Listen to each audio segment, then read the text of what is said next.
തന്ത്രിസ്ഥാനം പാരമ്പര്യമായി ഇവിടെ കൈമാറി വന്ന ഒന്നല്ല, മറിച്ച് കൃത്യമായി രാജാവ് തീരുമാനിക്കും ആരാണ് തന്ത്രി എന്നുള്ളത്. ഉദാഹരണത്തിന് ഉമയമ്മ റാണിയുടെ കാലത്ത്, തിരുവിതാംകൂറിൻ്റെ കാലത്ത്, അപ്പോൾ പത്മനാഭസ്വാമി ക്ഷേത്രത്തിലെ തന്ത്രിമാർ കൂടിയാണ് ഈ തരണനല്ലൂർ ഫാമിലി.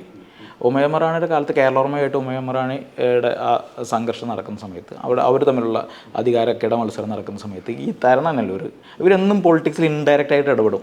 മുമ്പേ തന്നെ അവർ അന്ന് കേരളോർമ്മയുടെ ഒപ്പം കൂടിയ സമയത്ത് റാണി ഇതറിഞ്ഞു. റാണി അവരെ പുറത്താക്കി. അവിടുന്ന് ഇവർ നീക്കം ചെയ്തു. പത്മനാഭസ്വാമി ക്ഷേത്രത്തിൻ്റെ തന്ത്രിസ്ഥാനത്ത് നിന്ന് ഇവർ നീക്കം ചെയ്തു. ഇതിന് മതരേഖകളിൽ കൃത്യമായ എവിഡൻസ് ഉണ്ട്.